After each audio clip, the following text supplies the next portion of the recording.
Good morning students. आज हम सब हमारी हिंदी पाठ्य पुस्तक ज्ञानोदय पाठ 17 प्रकृति की चोरी पढ़ेंगे। प्रकृति की चोरी का अर्थ है प्रकृति द्वारा प्रदान की गई वस्तुओं जैसे जल, मिट्टी, पेड़, पौधे, पहाड़ आदि का अपनी आवश्यकता से अधिक उपयोग करना प्रकृति की चोरी कहलाता है। प्रस्तुत पाठ में प्रकृति के द्वारा प्रदान सभी वस्तुओं का अपनी आवश्यकता के अनुसार उपयोग करना बताया गया है। एक बार महात्मा गांधी की कांग्रेस की एक बैठक में हिस्सा लेने के लिए इलाहाबाद पहुंचे। प्यारे बच्चों, कांग्रेस की बैठक में हिस्सा लेने के लिए इलाहाबाद कौन पहुंचे?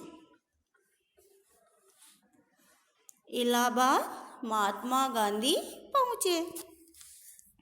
वे पंडित मोतीलाल नेहरू के निवास आनंद भवन में ठहरे।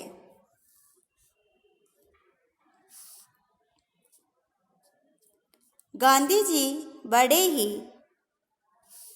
सरल स्वभाव के थे और बहुत कम बातें किया करते थे।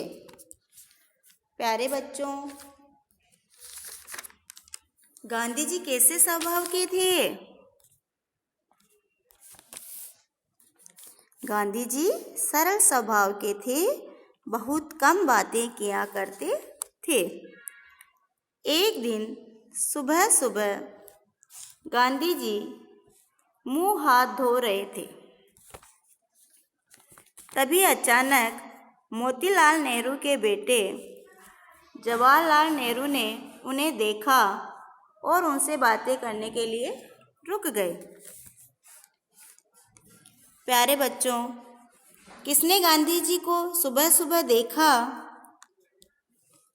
गांधी जी को सुबह सुबह पंडित जवाहरलाल नेहरू ने देखा, जो बाद में हमारे आज़ाद भारत के प्रथम प्रधानमंत्री भी बने।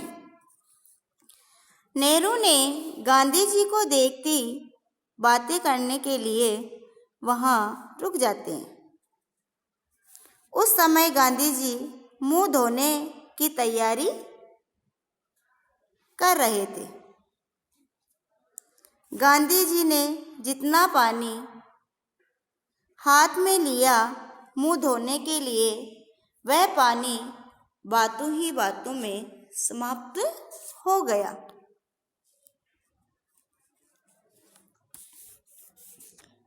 यानी पानी हाथ में लेकर गांधी जी पंडित जवाहरलाल नेहरू से बातें करने लगे। हाथ का पानी धीरे धीरे जमीन पर गिरकर समाप्त हो गया। इस कारण गांधी जी को मुंह धोने के लिए दोबारा पानी लेना पड़ा। इस पर गांधी जी बड़े खिन्न यानी दुखी हुए और मौन बनकर यानी चुपचाप खड़े हो गए। इस तरह गांधी जी को चुपचाप खड़े देखकर नेहरू जी को बड़ा आश्चर्य हुआ और इस कारण नेहरू जी ने गांधी जी से उनके दुखी होने का कारण पूछा। कुछ देर चुप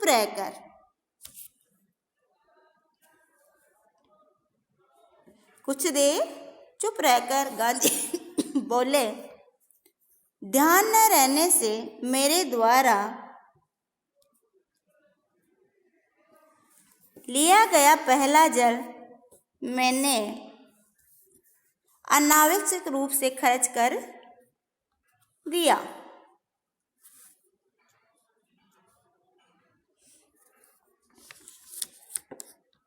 अब मुझे दोबारा जल लेना पड़ रहा है। यह मेरी गलती है और इस कारण से मैं दुखी हूँ। प्यारे बच्चों, गांधी जी छोटी छोटी बात का बड़ा ध्यान रखते थे। उन्हें पता था कि जल सभी मनुष्य के बड़ा महत्वपूर्ण है। वे मानते थे कि प्रकृति द्वारा प्रदान की गई वस्तुएं बहुत सीमित मात्रा में है। इसी कारण वो हर वस्तु का बड़ी सावधानी पूर्वक प्रयोग किया करते थे ताकि दूसरे व्यक्ति भी उसका उपयोग कर सके। परंतु इस बात को नेहरू जी समझ नहीं सके, इसलिए वह ठहाका मारकर अर्थात जोर से हंसने लगे। ठहाका मारकर यानी जोर से हंसने लगे और बोले, यहाँ तो गंगा यमुना सरस्वती तीनों नदियां बहती है। रेगिस्तान की तरह पानी कम थोड़े ही है, आप फिर पानी ले लो। थोड़ा ज़्यादा पानी खर्च हो जाएगा तो इसमें चिंता की क्या बात है। क्योंकि नेहरू जी का मानना था कि इलाहाबाद में पानी की कमी नहीं है, अतः आप दुखी न हो, दोबारा पानी ले लीजिए।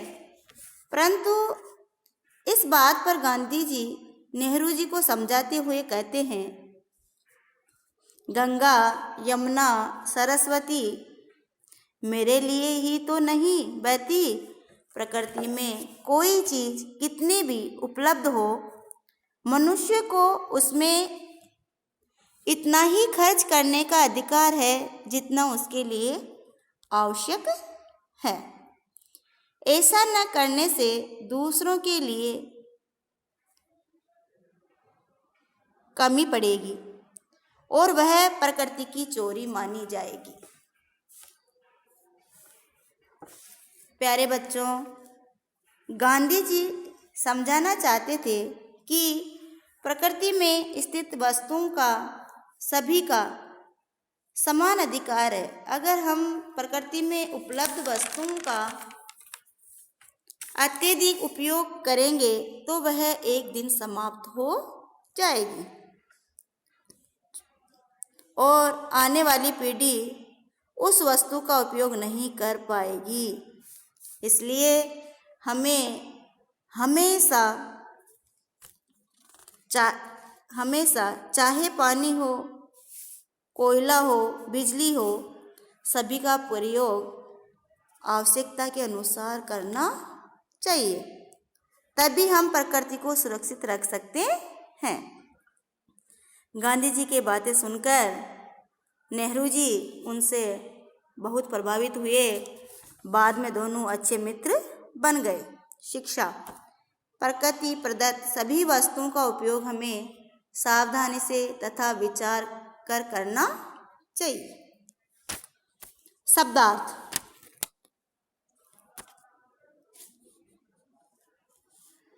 हिस्सा लेना यानी कि भाग लेना। हिस्सा लेना यानी कि भाग लेना। खिन यानी परेशान होना। ठहाका, जोर की हंसी। ठहरे यानी रहना।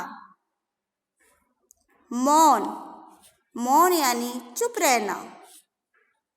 रेगिस्तान यानी मरुस्थल। धन्यवाद।